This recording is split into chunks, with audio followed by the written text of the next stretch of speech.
Hello student, welcome to the online classes of ideal education point. तो chapter 1 start करने जा रहे हैं। एनसीईआरटी बुक से है, जो कि 11th क्लास का, एंड उसका फर्स्ट चैप्टर है द लिविंग वर्ल्ड। ठीक है, तो जब भी बात होती है किसी भी टॉपिक की तो सबसे पहले आता है उसमें डेफिनेशन। लेकिन हम लिविंग को कैसे डिफाइन कर सकते हैं? On the basis of some characters.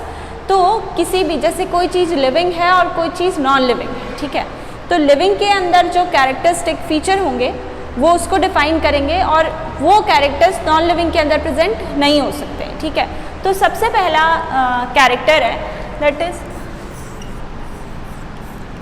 All living organisms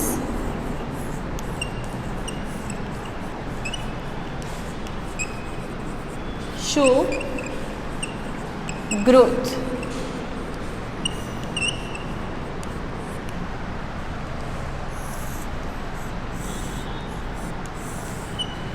growth दो तरीके से होती है, ठीक है, या तो मास में और साइज में इंक्रीज होना, और दूसरा होता है नंबर में इंक्रीज होना। जो हायर ऑर्गेनिजम्स होते हैं, जैसे अगर वो प्लांट है, जैसे वो कोई भी लाइक एलिफेंट है या ह्यूमन बींग्स हैं या जितने भी हायर ऑर्गेनिजम्स हैं, वो ग्रोथ कैसे करेंगे कि उनका साइज इंक्रीज होगा। और एनिमल्स जो होते हैं वो एक सर्टेन एज तक ही उनके अंदर ग्रोथ होती है, ठीक है, जबकि जो प्लांट्स होते हैं वो हमेशा उनके अंदर ग्रोथ होती रहती है। ठीक है, एंड जो माइक्रो ऑर्गेनिजम्स होते हैं उनके अंदर ग्रोथ होती है नंबर्स में। ठीक है, तो लिख लेते हैं इसको।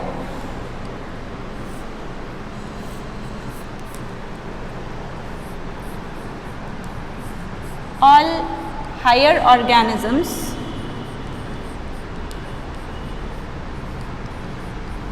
And plants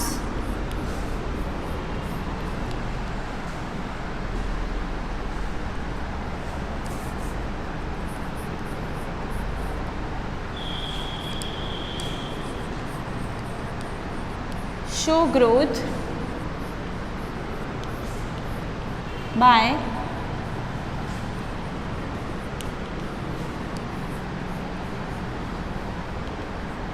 increasing their size और mass। ठीक है, and microorganisms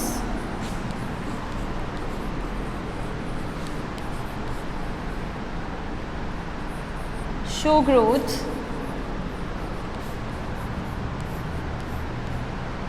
by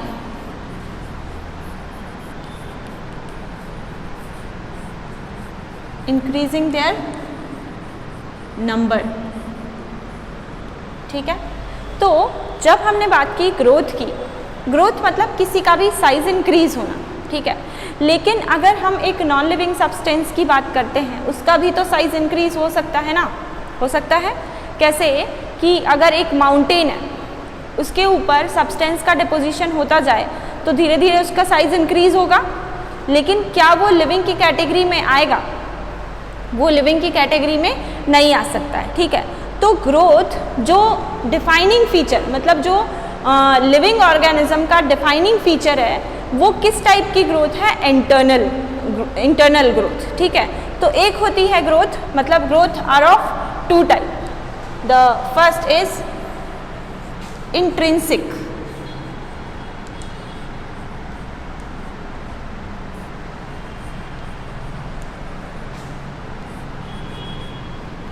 intrinsic growth.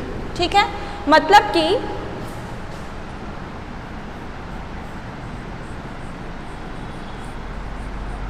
growth observed by increasing the number of cell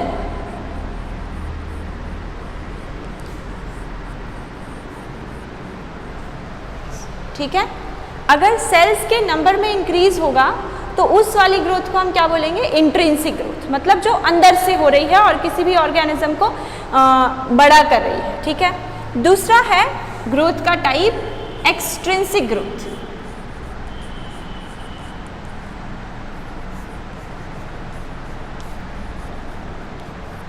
extrinsic growth क्या है?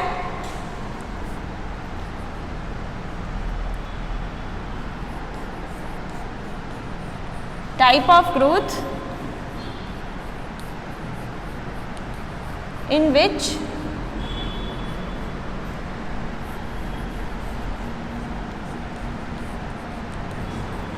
deposition of substances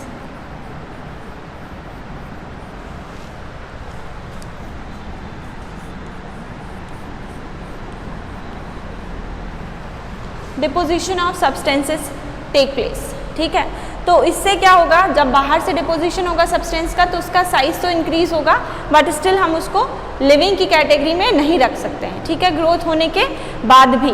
तो डिफाइनिंग फीचर कौन सा होगा लिविंग ऑर्गेनिज्म का? Intrinsic growth. ठीक है,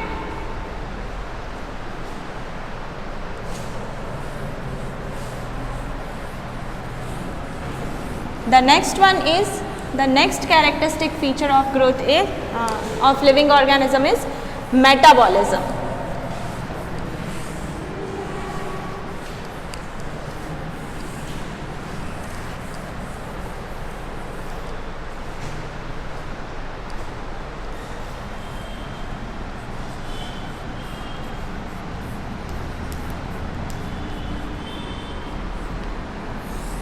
मेटाबॉलिज्म क्या होता है? जितने भी लिविंग ऑर्गेनिज्म होते हैं वो सारे के सारे बायोमॉलिक्यूल्स से बने हुए होते हैं। ठीक है, और ये जो बायोमॉलिक्यूल्स प्रेजेंट होते हैं किसी भी लिविंग ऑर्गेनिज्म के अंदर, इनका फॉर्मेशन होता है, फिर इनकी फॉर्म्स चेंज होती हैं। फॉर एग्जांपल डीएनए प्रेजेंट होता है, पहले इसको हम समझ लेते हैं। ठीक है, डीएनए है, डीएनए क्या है? किसी भी ऑर्गेनिज्म का एक जेनेटिक मटीरियल। ठीक है, एक प्रोसेस होती है जिसको बोलते हैं रेप्लिकेशन। रेप्लिकेशन होता है तो क्या होता है? डीएनए से डीएनए की कॉपी बनती है। ठीक है, मीन्स ये एक डीएनए है, आफ्टर रेप्लिकेशन ये 2 स्ट्रैंड में कंप्लीट होगा, देन रेप्लिकेट होके ये इस तरीके से ये जो प्रोसेस है वो कंप्लीट होगी। ठीक है, रेप्लिकेशन से एक डीएनए से 2 डीएनए का फॉर्मेशन हुआ, बायोमॉलिक्यूल है। The second process is transcription.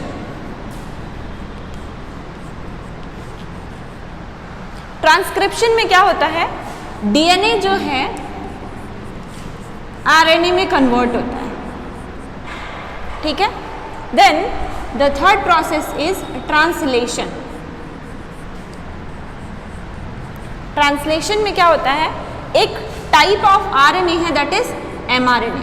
So mRNA से प्रोटीन का फॉर्मेशन होता है। ओके, प्रोटीन का फॉर्मेशन हुआ। और प्रोटीन जब हम बात करते हैं तो बहुत ही कॉमनली नोन है कि बहुत सारी केमिकल रिएक्शंस होती हैं, उसमें ये बहुत इंपॉर्टेंट रोल प्ले करता है। और जो भी मतलब लाइक जितने भी प्रोसीजर, जितनी भी केमिकल रिएक्शंस होती हैं वो सब मेटाबॉलिज्म के अंतर्गत आती हैं। बात समझ में आ गई? So metabolism is the defining feature of living organism. Definition लिख लेते हैं मेटाबॉलिज्म की।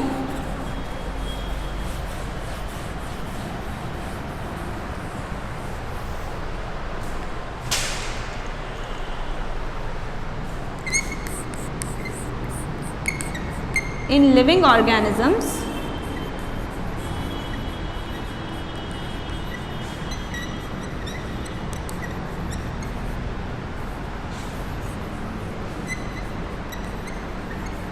various chemical reactions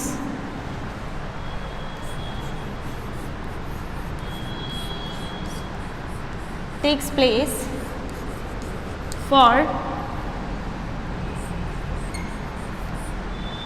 lead to life or complete the processes of life। ठीक है, these all reaction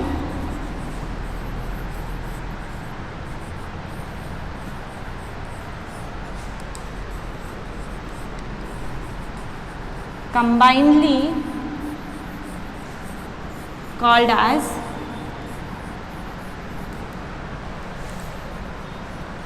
metabolism. Okay, जितने भी लिविंग ऑर्गेनिज्म है, हायर ऑर्गेनिज्म हो चाहे वो बैक्टीरिया हो, ठीक है, एक हायर ऑर्गेनिज्म के अंदर भी मेटाबॉलिज्म की प्रोसेस होगी, और एक जो सबसे माइक्रोस्कोपिक ऑर्गेनिज्म है, सबसे छोटा जीव जो है, उसके अंदर भी यही मेटाबॉलिज्म की प्रोसेस होगी, मतलब कि केमिकल रिएक्शन तो होगी ही होगी। So metabolism is the defining feature of living organism. It is the defining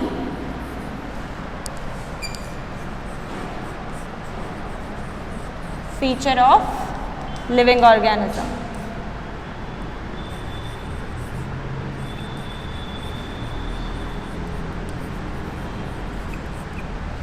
ठीक है। The next one is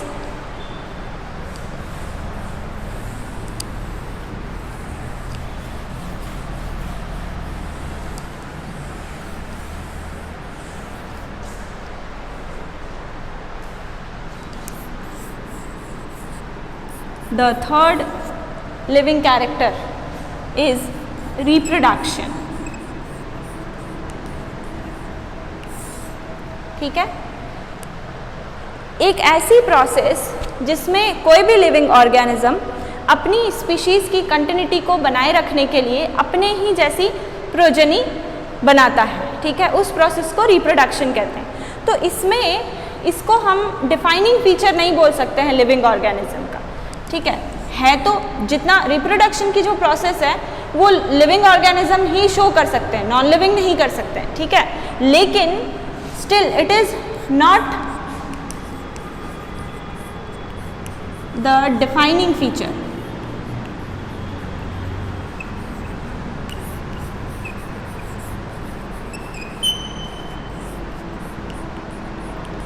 It is not the defining feature of living organism।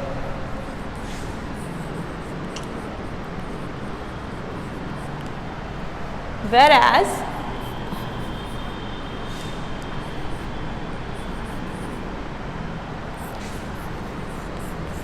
the process of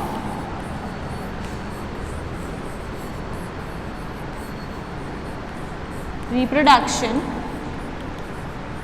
is showing by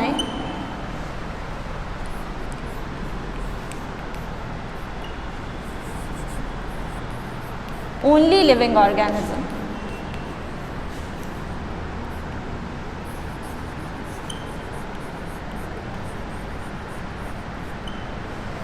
ठीक है, अगर definition देखें reproduction की तो वो क्या है? Organisms produce their own kind of offspring for the continuity of species. ठीक है, तो लेकिन हमने इसको ऐसे बोला है कि it is not the defining feature of living organism. Why we call like this? क्योंकि लिविंग ऑर्गेनिज्म रिप्रोडक्शन शो करते हैं, ये तो मस्ट है, लेकिन all living organisms can not show reproduction. Okay, for example honey bee की अगर हम बात करते हैं तो हनी बी में जो क्वीन होती है और जो ड्रॉन मेल्स होते हैं, सिर्फ वो दो ही रिप्रोडक्शन में पार्टिसिपेट करते हैं, जबकि जो वर्कर हनी बीज हैं वो मतलब न्यूट्रिएंट इकट्ठा करने का काम करती है। ठीक है, स्टेराइल ह्यूमन बींग्स जो होते हैं they are also not able to reproduce। some sterile plants are also not able to reproduce। मतलब कि रिप्रोडक्शन एक कंपल्सरी प्रोसेस नहीं है। ठीक है, किसी भी स्पीशीज़ को बनाए रखने के लिए ये मस्ट है, लेकिन जो रिप्रोड्यूस करे वही लिविंग हो ऐसा तो नहीं हो सकता है। बात समझ में आ गई? क्योंकि एक रिप्रोडक्शन वो एबिलिटी है जो एक सर्टेन एज के बाद अटेन की जाती है। ठीक है, तो जब तक ऐसा नहीं कि जब तक रिप्रोड्यूस नहीं करेगा कोई भी ऑर्गेनिज्म तब तक हम उसको लिविंग की कैटेगरी में नहीं रख सकते हैं। That's why it is not the defining feature of living organism. Okay, इसकी डेफिनेशन देख लेते हैं रिप्रोडक्शन की।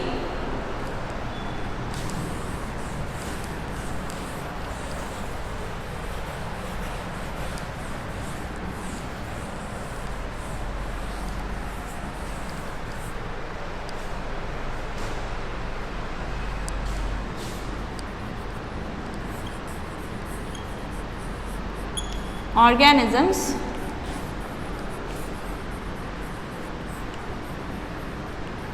produce their own kind of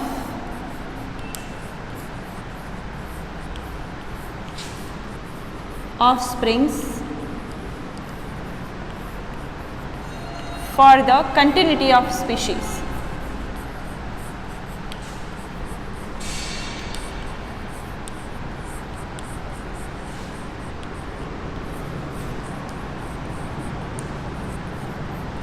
For the continuity of their species. This is known as reproduction. Okay. The next living feature is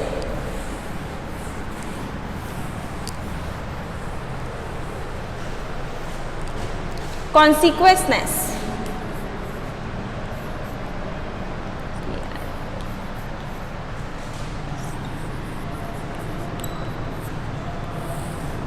कॉन्सिक्वेंसनेस क्या होता है कि जितने भी ऑर्गेनिजम्स होते हैं वो अपने एक्सटर्नल एनवायरनमेंट को लेके सेंसिटिव होते हैं, ठीक है। ऑल ऑर्गेनिजम्स और all living organisms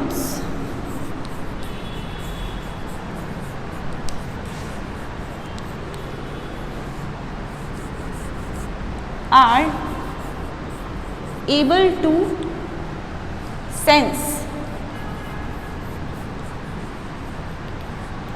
their external environment.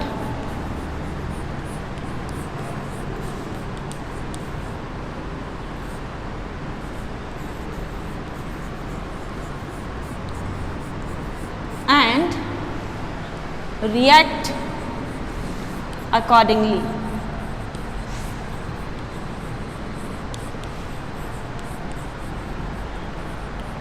This is called as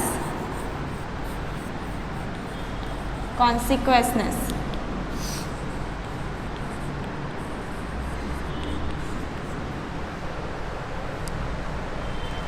ठीक है, मतलब जैसे हायर ऑर्गेनिजम्स होते हैं उनके अंदर सेंस ऑर्गन्स होते हैं, तो वो स्मेल को सेंस कर सकते हैं, विजन के लिए आईज होती हैं, हियरिंग के लिए ईयर्स होते हैं। तो हायर ऑर्गेनिजम्स के पास तो सेंस ऑर्गन्स होते हैं, लेकिन जिनके पास सेंस ऑर्गन्स नहीं होते हैं उनके अंदर भी वो भी वेरियस टाइप्स के केमिकल्स को सेंस कर सकते हैं।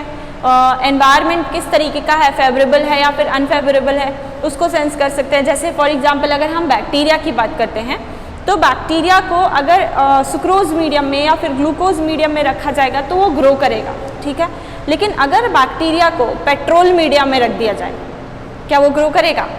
क्योंकि वो सेंस कर सकता है उस एनवायरनमेंट को, मतलब जो उसके अंदर एबिलिटी है वो क्या है, कॉन्सिक्वेंसनेस अबाउट देयर एक्सटर्नल एनवायरनमेंट, ठीक है। तो ये सारे फीचर्स जो हैं वो लिविंग ऑर्गेनिजम्स के अंदर होते हैं, मतलब ये सारी प्रॉपर्टीज़ जो हैं वो एक लिविंग ऑर्गेनिज्म ही शो कर सकता है। तो on these properties we can easily distinguish that which is living or which is not. Thank you.